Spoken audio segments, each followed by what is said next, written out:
But now as to the Indians, I don't even care to discuss that kind of alleged complaints that they have against this country.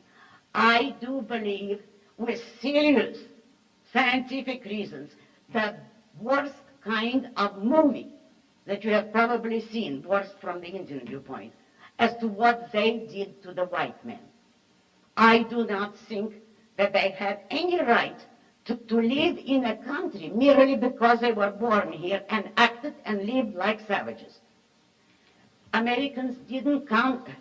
Americans did not conquer that country. Whoever is making sounds there, I think, is hissing that he's right, but please be consistent. You are a racist if you object to that.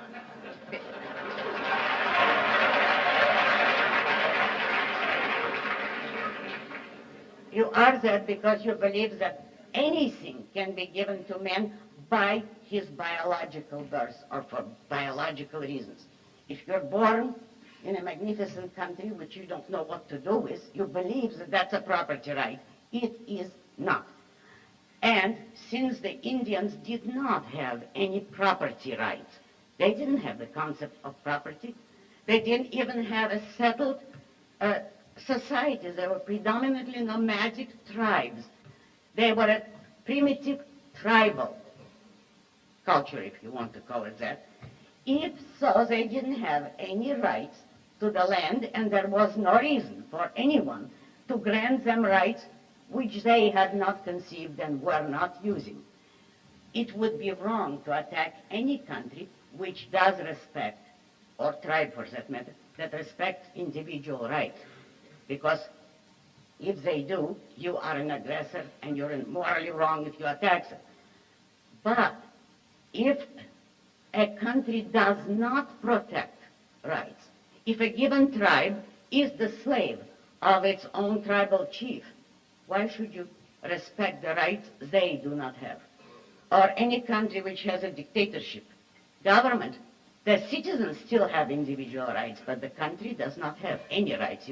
Anyone has the right to invade it, because rights are not recognized in this country, and neither you, nor a country, nor anyone can have your cake and eat it too. In other words, want respect for the rights of Indians, who incidentally, for most cases of their tribal history, made agreements with the white man.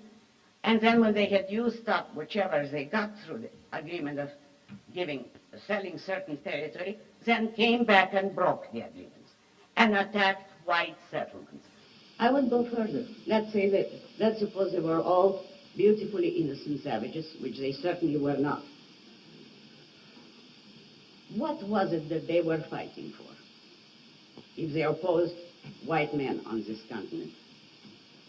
For their wish to continue a primitive existence, their right to keep part of the earth untouched, unused, and not even a property, but just keep everybody out so that you will live practically like an animal, or maybe a few caves about it. Any white person who brings the element of civilization have the right to take over this country.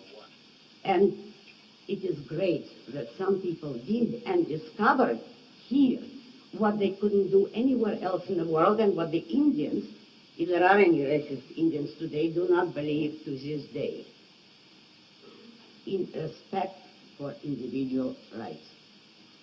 I am incidentally in favor of Israel against the Arabs for the very same reason. There you have the same issue in reverse. Israel is not a good country politically. It's a mixed economy leaning strongly to socialism. But why do the Arabs resent it? Because it is a wedge of civilization, an industrial wedge in part of a continent which is totally primitive and nomadic. Israel is being attacked for being civilized and being specifically a technological society. It's for that very reason that they should be supported, that they are morally right because they represent the progress of men's minds, just as the white settlers of America represented the progress of the mind, not centuries of brute stagnation and superstition. They represented the banner of the mind, and they were in the right.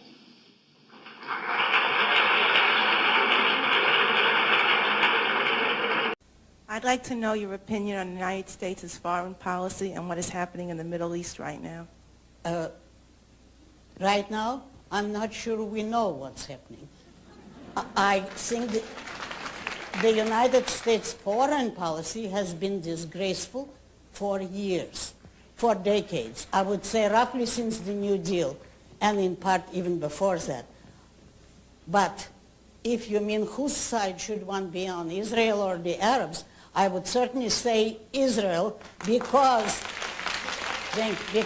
it's the advanced, technological, civilized country amidst a group of almost totally primitive savages who have not changed for years and who are racist and who resent Israel because it's bringing industry and intelligence and modern technology into their stagnation.